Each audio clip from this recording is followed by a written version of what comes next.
Okay, girls, today we are going to deal or rather go through the one act play that is in your syllabus of class 12, The Proposal by Anton Chekhov.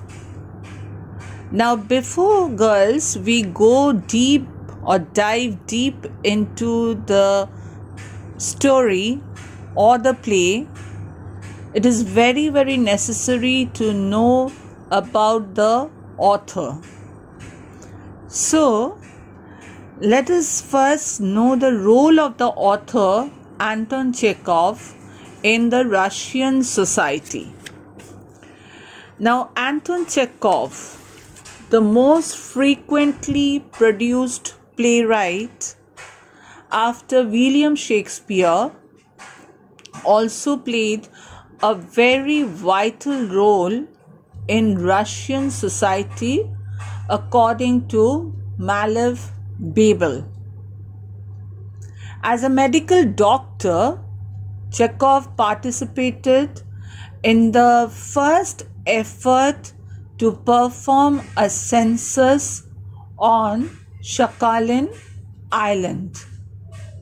He interviewed and treated thousands of political and criminal prisoners and settlers over the course of 3 months. Okay, so shocked by what he saw, he wrote a book titled The Island of Sakhalin, documenting his experiences. Now, as a result, girls, Chekhov's work on the census and book, Malev Babel observed, Russian society was confronted with their first exposure to the terrible living conditions and treatment of prisoners and settlers on the island. Back home at his country state, Melikovo, he built schools and hospitals for the poor and continually treated poor patients.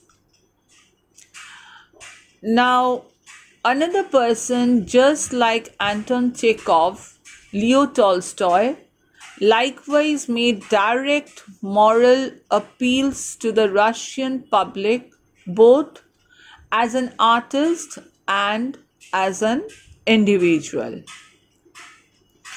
Now, the other thing is that Chekhov, however, never held himself up as an active example of humanitarianism. Okay, and this focus on the internal struggle for freedom was reflected in Chekhov's artistic works. Malev Babel contended that Chekhov understood that no sermon can make a lasting impression, and that no generic example of recipe for personal fulfillment exists. Instead, he suggested that his fellow Russians should make their own personal choices and solve their own moral dilemmas. In his writings, Chekhov would point out what these dilemmas were and what alternative paths might exist. But he would keep his personal views on them completely private. Now, you might say, girls, that why is ma'am saying such a lot of things that are not at all related? No, girls, y'all are very wrong if you just think about that. The mind of the author really sketches down or pens down whatever he or she feels about the society, about the people, about his country, about the moral conflicts and dilemmas, everything is penned down in paper. And that Anton Chekhov did very, very beautifully. He understood that everyone was different, and therefore all individuals would have different paths, different destinies, and different callings. Now, why do we say The Proposal as a one-act play of Anton Chekhov? Anton Chekhov's The Proposal obeys the rules of unity of time, plot, and action. The play starts and finishes with a span of a single day. Okay, that is why it might be called as a one-act play. Plus, there is no time travel. All the three characters that you will be finding in the play, girls, which I won't be raveling right now, as we go through it slowly, we will get to know that. All the three characters here are central and indispensable for the construction of the play. Moreover, there is no side character. There are three main characters and there are no side characters over here to digress the progress of the story. There is just one action in the play, that is to put forth a marriage proposal. The plot is one-dimensional. Thus, the play stands as a one-act play in all aspects. First, it is within the span of a single day. Second thing is that there are three main characters with no side characters in the play. The third thing is that there is just one action in the play, that is, it relates or it circles around a marriage proposal. And the plot is also one-dimensional. So it has got all the characteristics of a one-act play, girls. Now, as I have already said about the role of the author Anton Chekhov of the Russian Society, girls, what did he actually sketch of the social life as we see in the play? That is very important. What did he actually portray about the social life that existed then in this play rather? Now, the society that Anton Chekhov represented, was a despairingly materialistic one. No human emotions were prioritized in such a society. No human emotions were prioritized in such a society. So you can understand that it was a very cruel living over there where no one could express what he or she felt or what he or she has been going through. Passions were permissible only if they came up with a package of profit. Isn't that ridiculous? People were mechanically running towards money making, sacrificing all their humanly emotional needs. Marriage, which is supposed to be the union of two minds and basically a business deal for them, a tool for economic and social stability. So it was very, very absurd one. When we consider marriage to be a union of two souls, here it was a tool of economic and social stability. Love or mental capability was not even considered in case of a marriage. How pathetic and miserable that is, isn't it, girls? A hollow, profit-driven society as it was, Chekhov's society represents one of the darkest phases of human existence, girls. Now, this is very, very important, girls.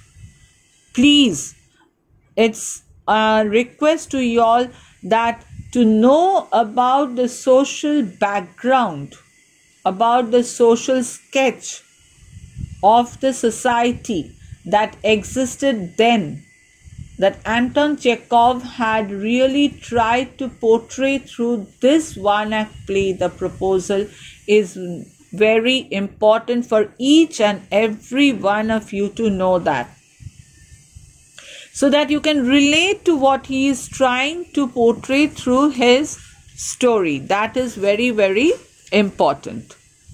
Okay. So we have got to know till now about the role of the author Anton Chekhov in The Proposal. Second thing, we came to know that why is it known as a one-act play? Why is The Proposal known as a one-act play? And the third thing that we have come to know about is, that is very important, girls, I'm saying it again and again, about the social life existing then in Russia that Anton Chekhov has really tried to portray through this play. Now we come to a very important thing, that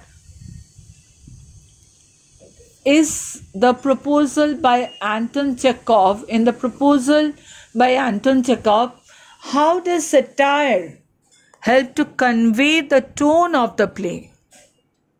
This is very important. Excuse me, girls. Now, Anton Chekhov's The Proposal is usually classified as a farce rather than satire, because it is a short work that focuses on a single idea in a limited way, with comical stereotypes such as the hypochondriac Lomov, the shrew Natalia, and the hypocrite Chubukov. Now, farce is further identified by exaggeration and absurdity, two other elements in Chekhov's one-act play. Okay, so we get to know there are three main characters now.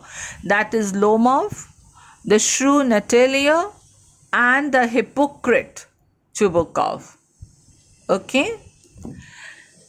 As a farce then, The Proposal, or the marriage proposal as it is often translated, sets a tone of absurdity with such elements as slapstick, such exaggerated actions that exceed the limits of common sense are exemplified in Lomov first, who gulps down water, puts his hand over his heart, runs to the door, and staggers out. After he leaves, Natalia becomes hysterical, falling back into an armchair and groans for some time. The quick turn of feeling from cordiality to hurling of insults, such as Lomov's calling Chubukov a swindler, and his returning the insult to Lomov, terming him intruder, also exemplifies slapstick, as does Chubukov's screaming that he will kill himself, and his later rushing between his daughter and Lomov as the suitor begins to faint, crying that he is dying. Joining the hands of his daughter and neighbor, Chubukov shouts, "Get married. She's agreed. Only leave me in peace." So, girls, thus the farcical base of the proposal is the fact that Lomov himself is never able to propose. It comes through Chubukov.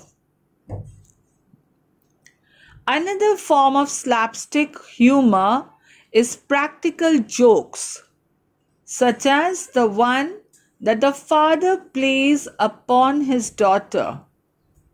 Now, when Chubukov, instead of telling his daughter that Lomov has come to propose marriage, informs her that there is a dealer who has come to buy something. Can you relate to what I have said before? That marriage, which is supposed to be the union of two minds, was basically a business deal for them, a tool for economic and social stability. See how he just addresses that. A dealer has come to buy something. So these elements of exaggeration and absurdity set the tone of ridicule by Chekhov in depicting the pettiness of Russian landowners who place the consideration of property and personal pride over love and marriage. I'll repeat that, girls, once again. The elements of exaggeration and absurdity set the tone of ridicule by Chekhov in depicting the pettiness of Russian landowners who place the consideration of property and personal pride over love and marriage. Their hypocrisy is also depicted in the placement of economic considerations over those of love and romance. That is why it is classified as a farce rather than a satire, girls. Now, as we'll stop till here, girls, today, because you won't be able to take too much of this one-act play at one go. Okay, so we have dealt 3 steps of the story before we go deep down into what the story is actually. The first thing that we dealt with was why is proposal a one-act play? The second one was about the social life that Anton Chekhov has tried to portray through the play. And the third one is that is proposal a farce, or what are the characteristics of the play that you can term the proposal as a farce. Now the thing is that, girls, as we have gone through your half yearly assessment papers, we have found that to certain questions, especially the broad ones, girls, as you will get it in the proposal, you have narrated the whole theme of the poem or the prose piece. Okay? And that you have left in the hands of the teachers to find out the answers from there. Please do not do that. Every question has a particular answer to it. So do not just write the whole theme of the poem or the whole subject matter of the poem and just leave it there. You have to know that what answer should be written to that particular question. So if you are given a question that state the characteristics or justify the play proposal as a farce, will you write the social life background over there? No. The characteristics of the proposal, you have to write those down and then justify it as a farce. So do not get confused, or do not leave it in the hands of the teachers to find out your answers. No, that you won't be getting marks just like that, girls. So be careful of these little things in the paper, because the next exam that you will be sitting for, girls, is a very, very important one. That is your selection test. I always repeat it, girls, that please do practice writing. That is very essential. Your 5 marks doesn't mean that you have to write for 1.5 pages. No. If you just can give the answer in 10 to 15 lines or even less than that, that is more than enough. We need the proper answer, girls, over there. The second thing that we have found out, girls, is that I would like to really state a few things so that you can just make yourself better on that, is that your tense, your sentence construction. Okay? For example, I'm just citing an example over here. The first question that the column, which was related to column, girls, wings of fire.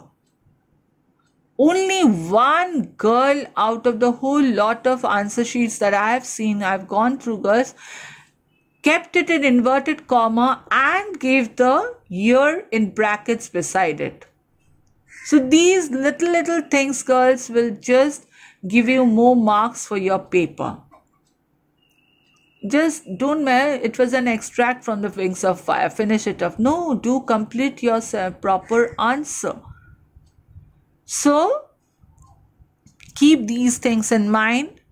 Do practice. This is a very important piece of your whole syllabus, girls, the proposal, and you get a broad questions from here, even the short ones also, multiple choice questions. So you need to go through the play again and again to have a hold over it. So we are going to stop here for today, and we'll continue in the next class with the characters of the play and then move on to the story, girls. Till then, bye and thank you.